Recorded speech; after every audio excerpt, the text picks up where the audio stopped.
Just before we get into the Honourable Minister of Agriculture, Aquaculture. Thank you very much, Mr. Speaker. I'd like to take the opportunity to introduce my constituency assistant, Carol Perkins, and her grandson, who is visiting here from Calgary, Ryan Perkins as well. And I'd ask them to both rise and receive a warm welcome from the House.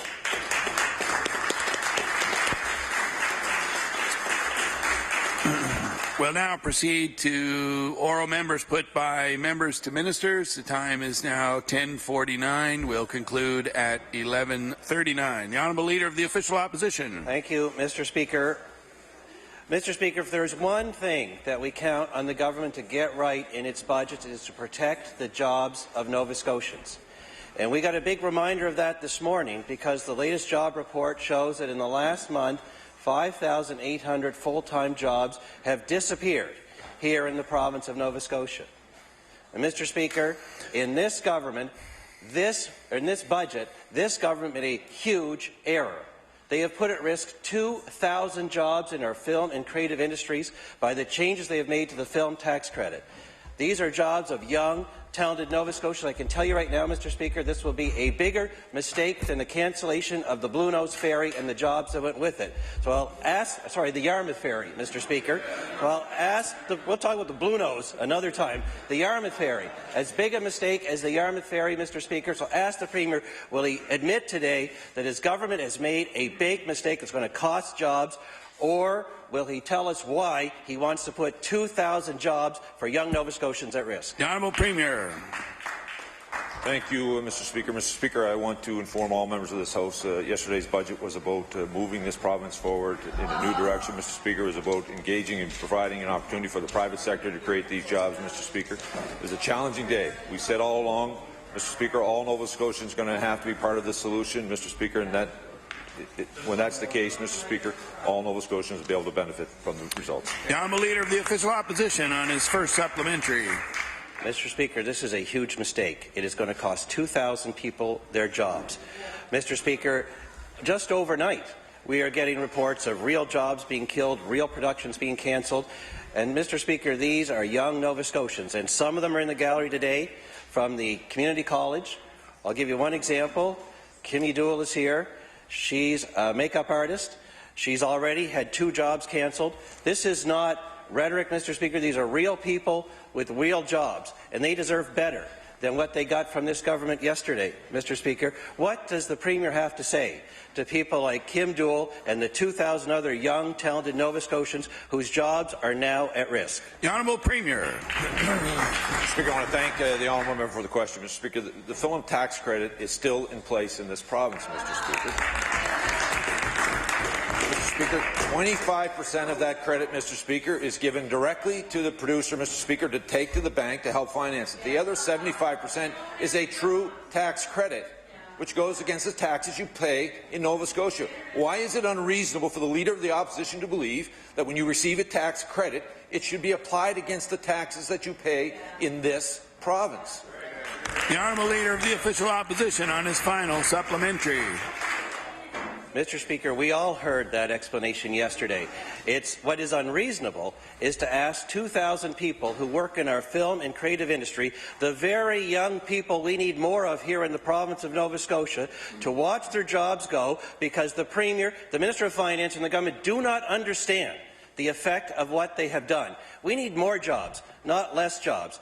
And bizarrely, Mr. Speaker, for a government that loves to consult on anything, they had no consultation or very little consultation with the industry that's now reeling today. So will the Premier, if he won't admit that this is just a big error, will he at least agree to meet with the industry and fix the mess they've now created? The Honourable Premier. Mr. Speaker, I want to again remind the honourable member, Mr. Speaker, they constantly ask for change, Mr. Speaker. We recognized yesterday there are very difficult challenges for some Nova Scotians, Mr. Speaker. You know, the reality is, Mr. Speaker, some people who work in government lost their jobs yesterday entirely. They went home, Mr. Speaker, because we had to restructure government. Do you think those decisions were taken lightly? Do you think any member on this side of the House finds joy in the fact, Mr. Speaker? But the reality of it is we are on an unsustainable path and it has to change. The reality of it is the film tax credit, Mr. Speaker, was not a tax credit. It was directly giving out the door. What we're now saying, Mr. Speaker, is apply this as a true tax credit. And as the Minister of Finance has said, there's also now a $6 million creative fund, Mr. Speaker, for the creative economy, which publishers, recording artists, Mr. Speaker, and yes, the film industry can take advantage of. The Honourable Leader of the New Democratic Party. Thank you very much, Mr. Speaker. Well, Mr. Speaker, as we know, yesterday's budget has left Nova Scotians in the screen industry reeling and in panic mode, Mr. Speaker. Today we learned this hour has 22 minutes, a show in its 23rd season, Canada's longest-running comedy, produced entirely here in Nova Scotia, is leaving the province due to this government's misguided budget. Mr. Speaker, the studio that produces 22 minutes, DHX Media, has decided to close its doors, throwing 155 people out of work. Mr. Speaker, can the Premier explain to all of those people at DHX and throughout the province's film industry why he thinks they're not worth investing in? The Honourable Premier. Mr. Speaker, I completely disagree with the Leader of the New Democratic Party's entire question and the premise she put around it, Mr. Speaker. Of course we believe, Mr. Speaker, that the industry is worth investing in, Mr. Speaker. It's why we didn't get rid of the film tax credit, Mr. Speaker. What we changed, Mr. Speaker, was the fact that you applied it against the taxes you paid in this province. Mr. Speaker, they stand on that side of the house time after time asking us to invest more in health care, more in education, looking after most vulnerable Nova Scotians, Mr. Speaker. And we believe we have a responsibility to do that as a government, Mr. Speaker. But in order to do that, Mr. Speaker, if we're going to use taxpayers' money, it should be applied against taxes paid in Nova Scotia. The Honourable Leader of the New Democratic Party on her first supplementary. Thank you very much, Mr. Speaker. Well, Mr. Speaker, in 2013, this Premier seduced the creative sector into voting for him by promising to extend the media tax credit for an additional 5-year period. And well, Mr. Speaker, the film industry is feeling a little jilted today, Mr. Speaker, because this Premier has decided to cut the tax, leaving 2,000 people in jeopardy, Mr. Speaker. So can the Premier please explain to those who are feeling betrayed why he failed to mention in his campaign promise to extend the tax credit that he also intended to gut it? The Honourable Premier. Speaker, I want to remind the honourable member we did not cut the tax credit, Mr. Speaker. What we've done, Mr. Speaker, is we made it a true tax credit, where you apply it against the taxes you pay in the province of Nova Scotia. On top of that, Mr. Speaker, we broadened a fund made available to the creative economy, Mr. Speaker, from the recording artists, publishers, Mr. Speaker. Those are all positive things. We're looking forward to continuing to work with the creative economy to continue to move this province forward. The Honourable Leader of the New Democratic Party on her final supplementary. Thank you, Mr. Speaker. Mr. Speaker, I don't think the Premier really understands how the credit worked and why it was so important to the industry and what a tool it was in order to raise capital for their productions, Mr. Speaker. Yesterday, the chair of Screen Nova Scotia said a program that once made Nova Scotia competitive with all of North America is now puts us at the bottom of the list. Mr. Speaker, I want to ask the Premier, what analysis did he and his Minister of Finance have that justified taking away this industry's competitive edge, and would he table it, please? The Honourable Premier. Speaker, the reality of it is, Mr. Speaker, as the credit was going up, we were actually getting less and less of the national business, Mr. Speaker. The reality is we were paying more and getting less business in the province as a percentage of what was happening in Canada. The reality of it is, Mr. Speaker, in order to deliver services to people of this province, tough decisions have to be made. We are, Mr. Speaker, we're continuing to work with people who are going to move this province forward. The credit is available as it was the day before, and it will apply directly against the taxes you pay in the province. Order, please. I'd like to remind the honourable member for Truro, Babel Hill, Millbrook, Salmon River that if she has a question, her turn will come, and we'll try to keep it in a little civil tone here. The honourable leader for the official opposition. Mr. Speaker, this government isn't the only one that tried to cut the film tax credit and then see the devastating results that happen for young people and the jobs that it creates. Saskatchewan tried the same thing in 2012. 1,200 people worked in the film tax industry at the time. Now, a few years later, less than 50, Mr. Speaker, which led the Saskatchewan Chamber of Commerce to say that the decision to cut the tax credit in the same manner that it's being cut here affected real people and real businesses who were committed to growing the film sector, and their businesses were shattered. Mr. Speaker, well, we need jobs even more than they do in Saskatchewan. So I ask the Premier, in a province where jobs are so scarce, how is putting 2,000 jobs at risk in any way moving the province forward? The Honourable Premier. Mr. Speaker, I'm very pleased, Mr. Speaker, to tell all members of this House that we finally have a government in this province that is engaging with the private sector to grow jobs in this province. The reality of it is, Mr. Speaker, in order to change, Mr. Speaker, it will affect people. We recognize that. We've recognized that, Mr. Speaker. Yesterday was a difficult time for Nova Scotians. Some Nova Scotians, Mr. Speaker, paid a greater impact than others. But in order for us to change this province and move it forward, we have to change the way we're doing business. And a tax credit, Mr. Speaker, is applied against the taxes you pay, not, Mr. Speaker, a non-forgivable loan or a direct grant, Mr. Speaker. A tax credit is applied against the taxes you pay in this province. The Honourable Leader of the Official Opposition on his final supplementary. Mr. Speaker, the whole point is about the effect of what they've done, not the formula. The fact of the matter is, Mr. Speaker, they're difficult times, but after yesterday, we finally have an answer from the government about difficult for who. If you're a young person wanting to go to university, it's difficult for you. If you have a seasonal job in one of our rural parks, it's difficult for you. If you're going to the community college to take film tech courses, Mr. Speaker, it's difficult for you, and if you work as one of the 2,000 people in this industry, well, your job is now at risk, Mr. Speaker. There is nothing wrong with saying we made a mistake and we're willing to fix it, and we're willing to sit down with industry and extend their deadline to the end of the year and give them a chance to come back with something that works. Will the Premier at least agree to do that? The Honourable Premier. Thank you. I want to thank the honourable member for the question, Mr. Speaker. Yesterday was a day, Mr. Speaker, when we invested in young Nova Scotians in public education, Mr. Speaker. Yesterday was a day that we protected Nova Scotia students when it comes to post-secondary institutions and allowing to keep the quality of post-secondary education as high as it is in this province, Mr. Speaker.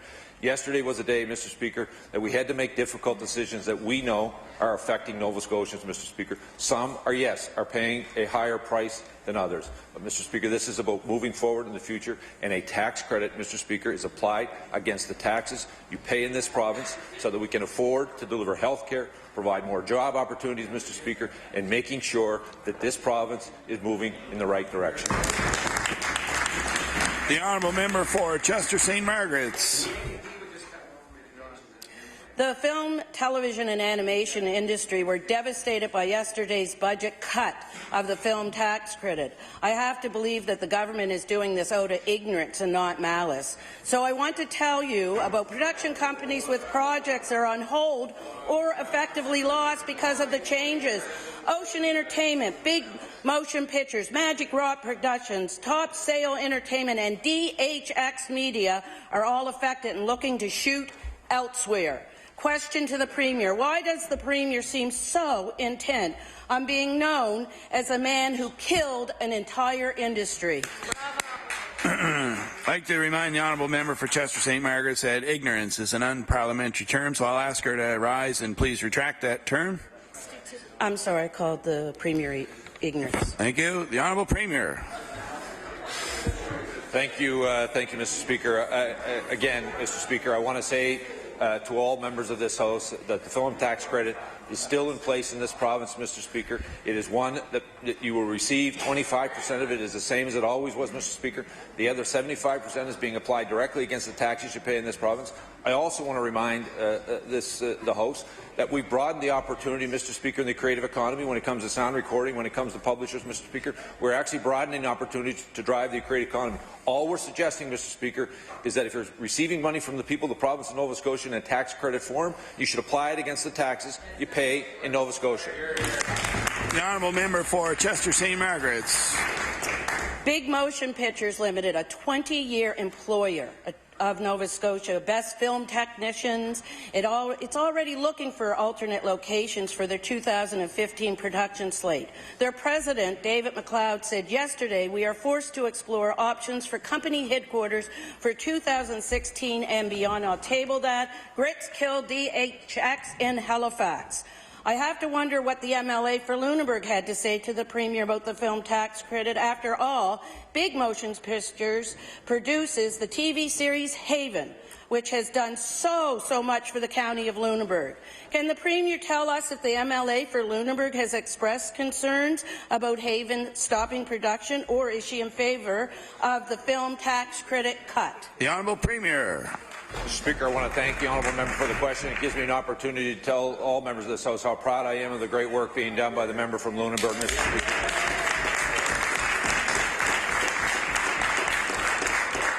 Speaker, not only on this file, but on every file that her constituents bring to her office, Mr. Speaker. She continues to represent them in a classy, professional way in this House, Mr. Speaker. And the answer to the question is, Mr. Speaker, the member from Lunenburg, like all members on this side of the House, is looking to move this province forward, and we're doing it in a way that is fair and that is balanced, Mr. Speaker, and we're looking forward to continuing to work with Nova Scotians. The honourable member for Pictou East. Thank you, Mr. Speaker. My question today is for the Minister responsible for Service Nova Scotia. Freedom of information request obtained by the PC caucus shows that in the last fiscal year, courier charges at Service Nova Scotia cost taxpayers $222,539.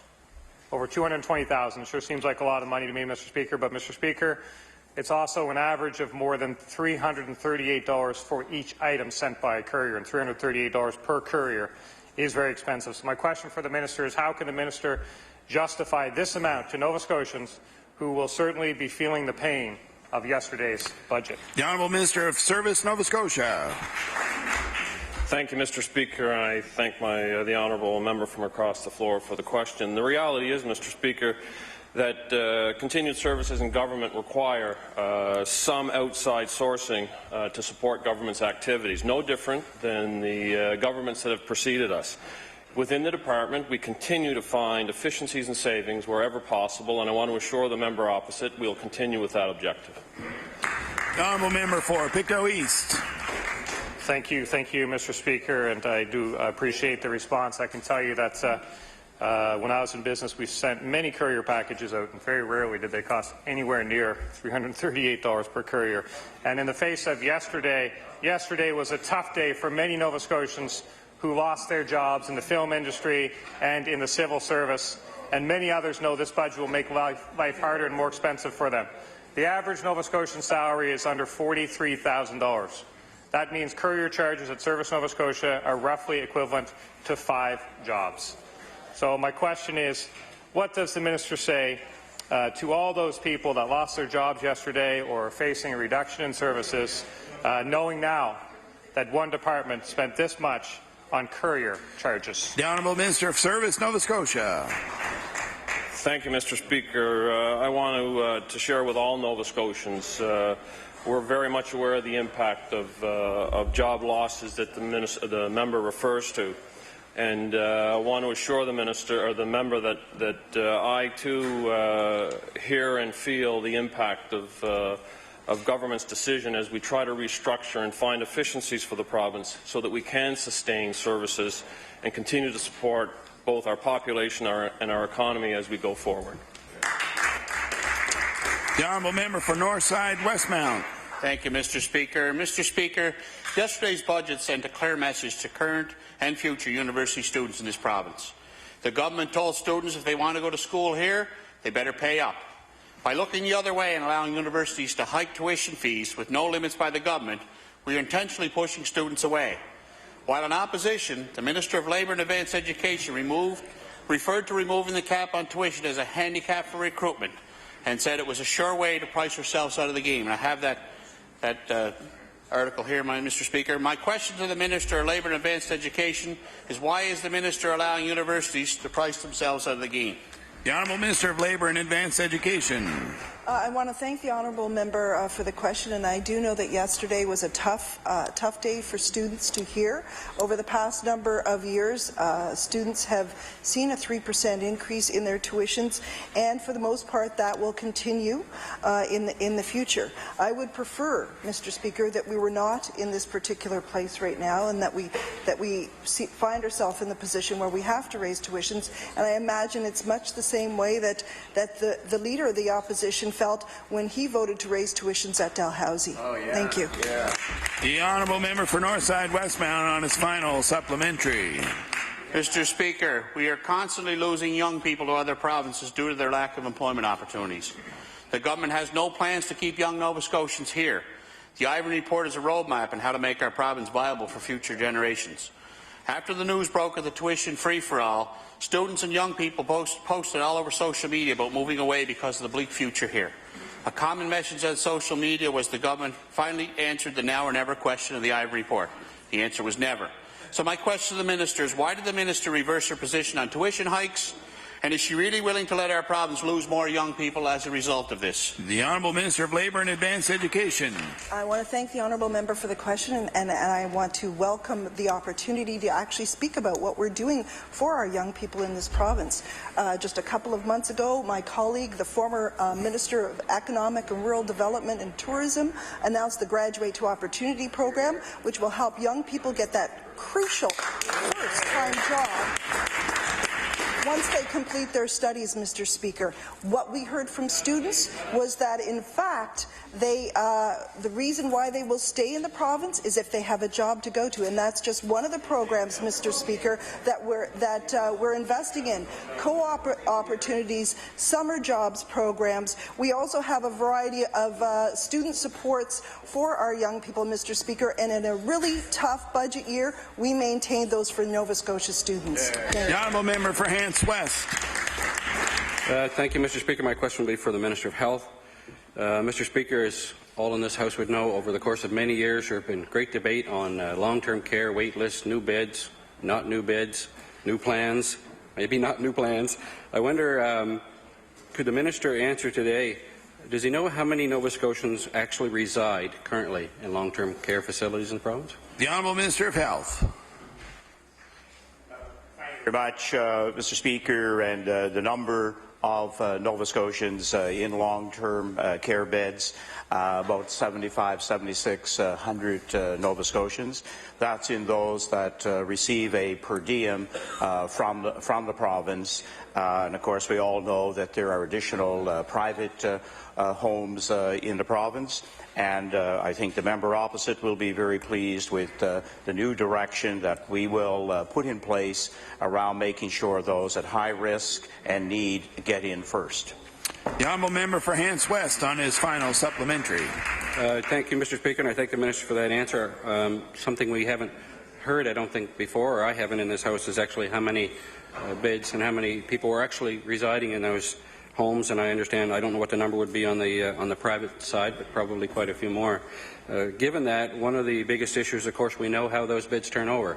Unfortunately, somebody passes away, the bed becomes vacant. One of the issues around entrance is the time it takes to gain access, and obviously there's a process that must be gone through and clearing out and so on. Can the Minister also maybe today just clarify, there's a release that he done some time back, talked about the number of days. Is there an accurate number of days that it takes to enter? What's the wait time, the true wait time for someone on the list waiting to get in to a long-term care facility? The Honourable Minister of Health. Thank you very much, Mr. Speaker. A couple of parts to that question. First of all, the timeline for somebody to get in a bed that has become vacant can be anywhere from 6 to, unfortunately, about 21 days, and that's why our new policy will work on 6-7 days, get about a week to make sure that somebody now has moved in. In fact, one of the nursing homes in the member opposite's area had a cumulative of 1 full year of vacant days in the home. So we know that's another one of those areas where we are committed to make a big improvement.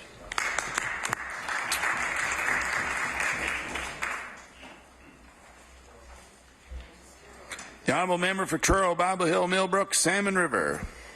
Thank you, Mr. Speaker. Mr. Speaker, Michael Donovan of DHX Media has said, "This is destruction. This is assassination of the film industry in Nova Scotia. They have made a decision to kill it." He said this to all Nova Scotia yesterday.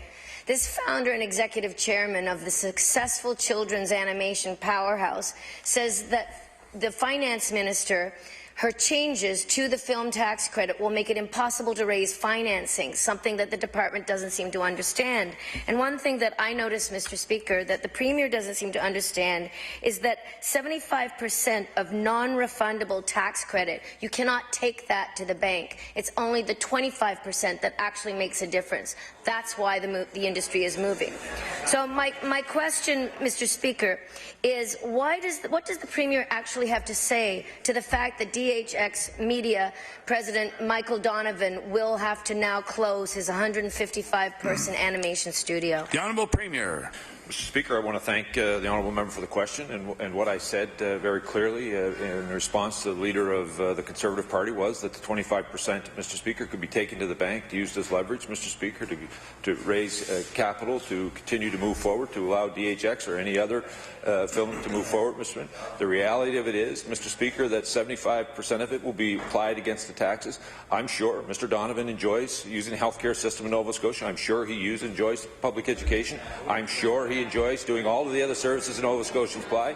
And, Mr. Speaker, we're giving him a very generous tax credit against the taxes he pays in Nova Scotia. The Honourable Member for Truro, Bible Hill, Millbrook, Salmon River. Again, what the Premier doesn't seem to understand is that the money that these producers get actually goes to the labour. So they're paying for the labour out of the money that they get, the investments that they get. And they need the money from the banks to be able to ensure their productions. And without a heftier tax credit, they're not going to be able to compete with Ontario and Montreal and British Columbia. That's the problem. So, Mr. Speaker, DHX President Michael Donovan is also quoted in All Nova Scotia as saying every single show, Trailer Park Boys, 22 Minutes, all the others, will have to leave the province. Mr. Speaker, the Trailer Park Boys production... Does the member have a question? Mr. Speaker, the Trailer Park Boys production has done so much for the economy of Colchester County. Time allotted for the member's question has expired. We'll now move on to the member for Pictou East.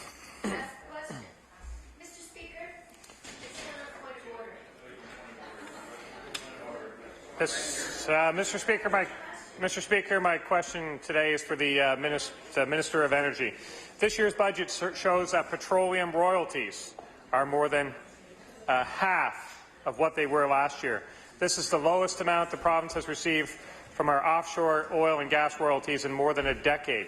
So it's obvious that our offshore oil production is in decline and our offshore natural gas supplies are dwindling.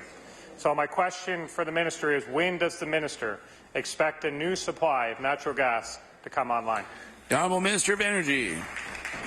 Mr. Speaker, as I've previously indicated to the House, Shell will be undertaking its drilling program this summer, and British Petroleum as well has indicated that they intend to continue with their scheduled drilling program in the province. Mr. Speaker, as well, there will be bids again that will be submitted for offshore parcels that we're hoping that companies will see the value in investing in our offshore. Thank you. The Honourable Member for Pictou East. Thank you, Mr. Speaker. Those projects, while exciting, are obviously years away, and our offshore natural gas supply is on decline today. And so far, there seems to be no plan to replace it. We have several LNG export projects proposed for Nova Scotia, and these are multi-billion-dollar projects, and they need a supply of natural gas to make sure they go forward. So my question for the minister is, how does the minister plan to help these companies secure natural gas supplies so we receive They're much-needed investment. And Honourable Minister of Energy. Speaker, Department of Energy is extremely supportive of all of our companies, especially the LNG projects that he has made reference to. We continue to facilitate discussions that are taking place, especially along the eastern U.S. seaboard, where there is an ample supply of gas. There's a bit of an issue with distribution right now. We are excited by the opportunity that this might provide a supply base to Nova Scotia so that the LNG terminals that have been proposed can proceed. This is an exciting opportunity. One of the sites is the Bear Head site in Point Tupper in my own constituency, along with some projects proposed in Guysborough as well. Again, we'll certainly continue to attend a number of the conferences that are held and work directly with the industry to support these Nova Scotia projects. The Honourable House Leader for the Official Opposition. Thank you very much, Mr. Speaker. My question to you is the Minister of Health. According to the IWK, Nova Scotia children spend almost 5 hours a day in front of a screen, and less than 50% of children and youth get the daily recommended amount of exercise. And I'll table that. Too much screen time is linked to many problems, including attention and learning problems, unhealthy body weight, and type 2 diabetes.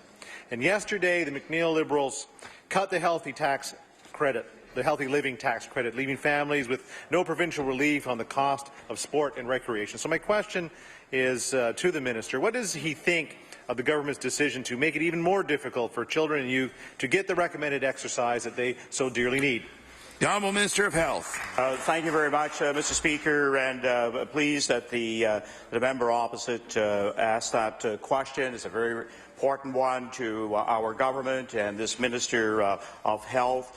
That particular program was getting a very, very small pickup.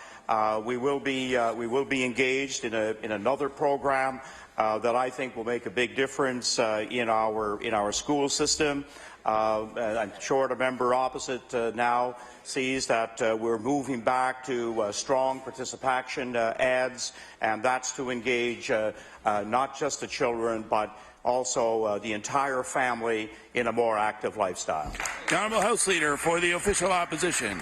Also, Mr. Speaker, according to the Childhood Obesity Foundation, there's significant improvement in both physical and mental health when children and teenagers obtain their required level of activity. And there are many families struggling in varying degrees of mental health concerns and worries as well. And the sneaky part of this is that many people are working on their 2014 taxes and really won't be looking at this tax credit and realizing it's gone until next year, when it's far too late. So my question to the Minister, does he stand by government's decision to get rid of the healthy living tax credit and make it more difficult to receive that physical activity that they need? The Honourable Minister of Health. Thank you very much, Mr. Speaker. Please, the member for Argyll-Barrington brought this very important question to the floor of the Assembly. He knows that we're a government very dedicated to improving fitness and well-being of all Nova Scotians. This was one of those tax areas that unfortunately was not available, again, to lower-income Nova Scotians. We are putting this now into a place where we will need to re-examine and make sure that it spreads right across our population to get the desired benefit. Thank you, Mr. Speaker. The Honourable Member for Pictou East. Thank you, Mr. Speaker. My question is for the Minister of Finance. I'm going to begin with some words from the now Minister of Agriculture from way back in May 2013.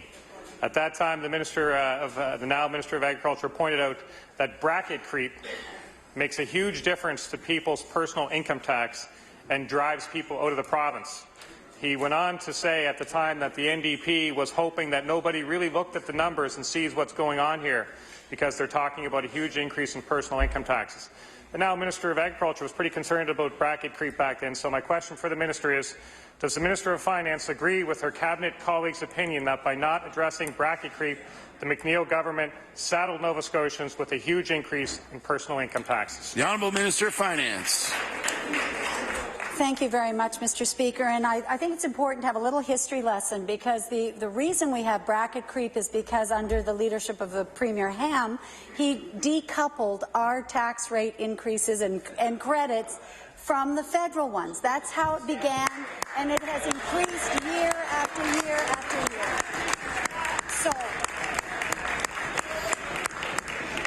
So, Mr. Speaker, perhaps that's long enough for the first answer.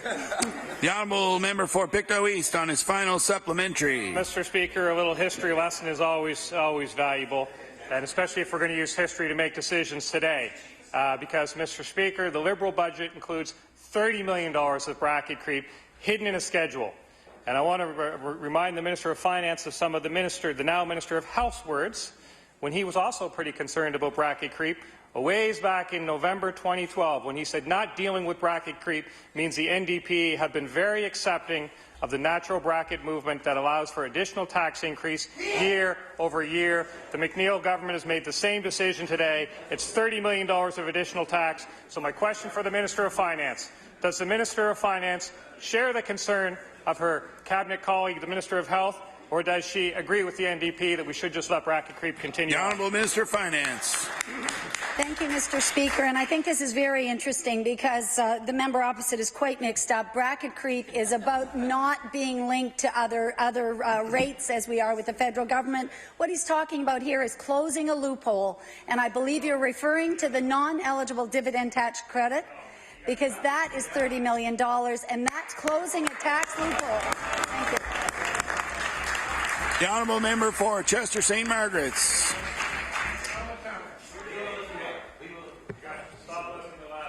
To the Minister of Business. I'd like to read a line from the defunct Liberal platform. Under the heading, Keep Our Best and Brightest Here in Nova Scotia, the platform reads, businesses need workers and recent graduates, and skilled workers need experience. And I'll table that. Yesterday we saw again how empty those words were back in 2013. In yesterday's budget, the government hit a new low when it fired 320 of its employees and blamed our workforce for the province's deficit. So my question, can the minister explain how on the one hand he expects to retain new graduates, while on the other hand the McNeil government keeps eliminating the programs and people that keep young people here? The Honourable Minister of Business. Thank you, Mr. Speaker. I think it's quite clear over time that the economic development strategy of the province has been broken.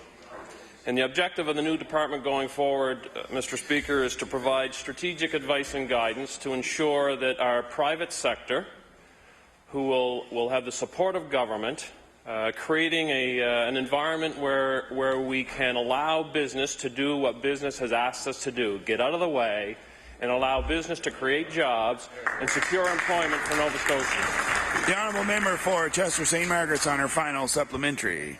Thank you to the minister for his answer. Since 2008, rural Nova Scotia communities have been hit especially hard by the global economic downturn. But through it all, the workers in our public service have been there during the hardest of times, finding solutions to keep people working and paying the bills. Yesterday, the now Minister of Energy gutted the very department that kept 1,400 families working in his own backyard during one of the biggest crises Port Hawkesbury has ever faced. So my question is actually to the Minister of Energy. What does now the Minister of Energy have to say to the people he fired yesterday, the same people who kept the biggest employer in his constituency from becoming an empty shell of a factory? The Honourable Minister of Energy. Well, Mr. Speaker, first of all, the member very well knows that that's a question better put to the Minister of Business. But let me say this, Mr. Speaker, we truly value those who work in the public service. Mr. Speaker, one of the most difficult parts of being in government is making decisions that can have an impact on people's livelihood and have impact on their employment. I had the privilege to work with the staff over at Economic Rural Development and Tourism. They were dedicated Nova Scotians working for the best interest of our province. But, Mr. Speaker, we can't keep doing the same things and expecting different results. The Premier has made it clear Nova Scotians need to move forward with new direction. We need to find new ways of being able to get better results. That was what the decision was yesterday. As painful as it was, we look forward to having all employees in the public service join us in moving our province forward. The honourable member for Sydney River Myra Lewisburg. Thank you very much, Mr. Speaker. Mr. Speaker, my question through you is for the Minister of TIR. The Englishtown ferry is out of service time and again and again and again, and people who live north of Englishtown in Victoria County have become frustrated, Mr. Speaker. Half of Victoria County's population live north of the Englishtown ferry, and the economy faces hardship when the ferry is not operational. One example is that stores are out of supplies when the ferry is not running because delivery trucks are hesitant to drive the extra 45 minutes around St. Anne's Bay. So my question to the Minister is, what does the Minister say to small business people whose businesses are being compromised because the ferry is so frequently out of operation? The Honourable Minister of Transportation. Thank you, Mr. Speaker. The reality is with the Englishtown Channel, there's significant ice flows both coming in from the ocean and coming out from the lakes. And the reality is that it's a cable ferry, Mr. Speaker. It doesn't have an engine. It operates on cable entirely. So if that cable breaks, if we have some kind of malfunction when the ice is moving, we put lives at risk, we put our infrastructure at risk. It's a very dangerous situation. We certainly understand those frustrations, no question, but it's first and foremost, it's about the safety of the vessel, the safety of our staff, and the safety of the people who use the vessel. We're looking at reviewing the entire system and the entire operation in Englishtown, thanks to the member from Victoria the Lakes who had that idea. We're also going to look at upgrades to the road. We know that's an important roadway, and we're going to continue to make improvements as best we can. Thank you. Honourable member for Sydney River Myra Lewisburg. Thank you very much, Mr. Speaker, and I want to thank the Minister for that answer, even though he's not completely correct. Mr. Speaker, jobs are scarce enough in rural Cape Breton, and poor service increased rates make it tougher for people who live north of Englishtown. So my question to the Minister will be, it's quite simple. Will the Minister assure the residents north of Englishtown that access to their community is a priority for his department? The Honourable Minister of Transportation. Absolutely, Mr. Speaker. Look, the reality is with the fare changes, we did what we thought was fair for all Nova Scotians, including those who use the service. We had to close that gap between the overall cost of the services across the entire province with the revenues that we collect. We will continue for the people of Englishtown and for all of our 7 operations for the ferries in Nova Scotia to look at ways we can make improvements, increase safety, and increase the mobility. That's what we're here to do, Mr. Speaker, and we'll use all stakeholders in the communities to help us make that happen. Thank you very much. The Honourable Member for Kings North.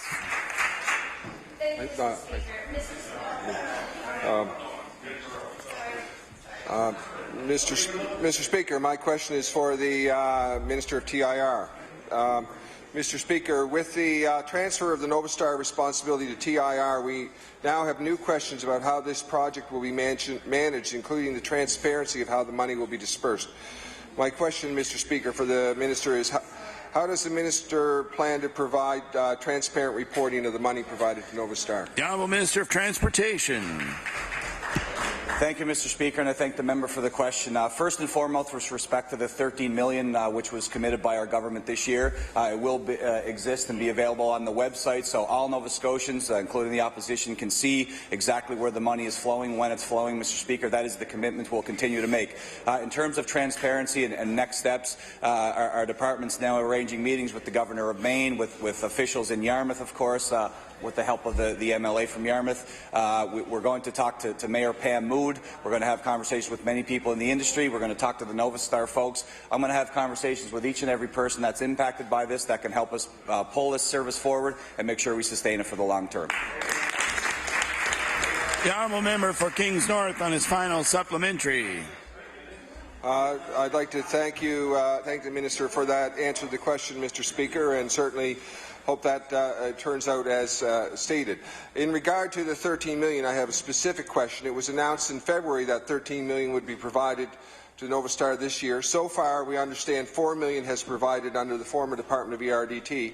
In the budget estimates, it says $8 million will be provided to Nova Star this year, and I'll table that, Mr. Speaker. My question for the Minister, is the government now expecting to provide the company $1 million less than announced 2 months ago, seeing as 4 plus 8 equals $12 million?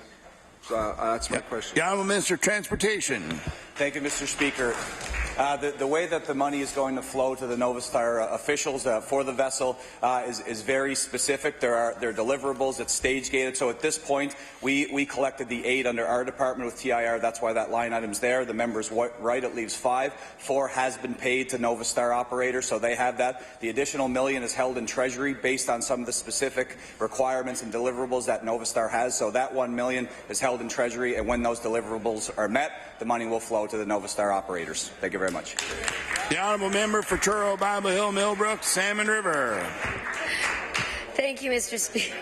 Thank you, Mr. Speaker. And Mr. Speaker, thank you very much for my questions now. Mr. Speaker, DHX President Michael Donovan is quoted in All Nova Scotia as saying, every single show, Trailer Park Boys, this hour has 22 minutes, will have to leave the province. And all of DHX's animation shows as well. He added that incentives in Vancouver now are better than the ones here in Halifax. So, Mr. Speaker, the Trailer Park Boys production has done so much for the economy in Colchester County. The question is, what steps will the Premier take to ensure that he saves Sunnyvale? The Honourable Premier. Thank you, Mr. Speaker. Again, I want to remind the honourable member that the film tax credit is still in place in this province, Mr. Speaker. Again, I want to remind the honourable member 25% of that is given directly, Mr. Speaker, to the producer to take to the bank, to take a lending institution, to capitalize the project. And, Mr. Speaker, the remaining 75% is a true tax credit, which is applied against the taxes paid in this province. Why is it so hard to believe that Nova Scotians should expect that taxes be paid in this province, Mr. Speaker? It is their money that is being used. They should expect that the taxes be paid in this province. The honourable member for Truro, Bible Hill, Millbrook, Salmon River. Thank you, Mr. Speaker. Well, my answer to the Premier on that is the taxes are paid in this province, and every single one of these people in the creative industry are living here and paying taxes. That's why they've started a whole lobby thing saying we pay taxes too. They also have a huge economic spin-off in this province. So my next question for the Premier is, I've heard him saying over and over again that that you cannot keep the status quo. But my question, Mr. Speaker, is the status quo is what used to be here in Nova Scotia, and the creative economy is something new that was just starting to build. So how can he justify going back to what was the status quo instead of moving forward? The Honourable Premier. Mr. Speaker, I want to thank the honourable member for her question. I want to remind her, Mr. Speaker, that the film tax credit is in place. I'm sure she would know that in order to qualify for that film tax credit, Mr. Speaker, only 25% of that production crew actually has to be in Nova Scotia, Mr. Speaker. I'm sure she recognizes that in residence here, Mr. Speaker. And again, I want to remind the honourable member, she stands in this House and talks about the taxes that are being paid, and companies are putting the amount of taxes they're paying on the table, Mr. Speaker, and we appreciate that. I encourage her then to ask them to put on the table how much money are they getting from the taxpayers of Nova Scotia directly from this tax credit. Honourable member for Colchester, Musqueam Valley. Thank you, Mr. Speaker. My question is for the Minister of Community Services. I was talking to Marion McDonald, who is a registered counselling therapist living in my community. She often receives requests to provide counselling from the Department of Community Services. She has travelled all over the northern region of the province. She takes her own vehicle and takes time from her normal work. The department's policy says that travel in excess of 100 kilometres will be paid for at a 50% rate of her hourly wage. Is the minister aware of this policy, and is there any plans to change it? The Honourable Minister of Community Services. Thank you. I am aware of most of the travel policies within my own department. I'm not sure what the question was in terms of. I'm not going to change it, no. It's a fair policy. It's in line certainly with the private sector, the non-profit sector, and other government departments as well when it comes to travel policy. The Honourable Member for Colchester, Musqueam Valley.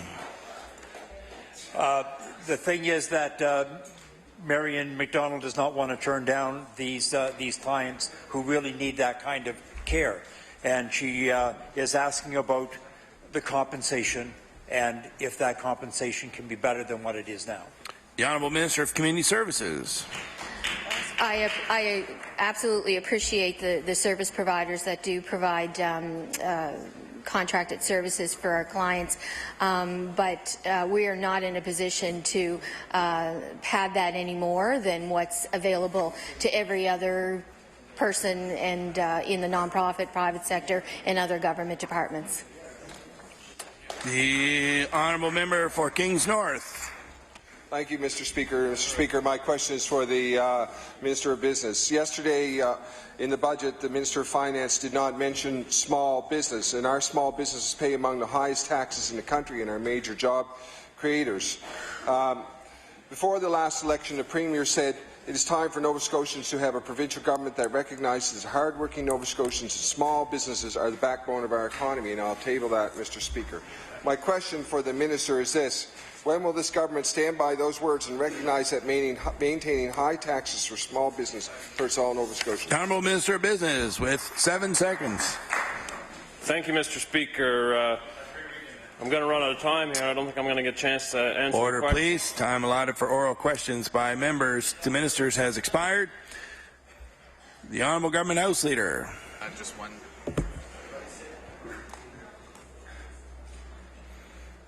The Honourable Minister of Transportation and Infrastructure Renewal.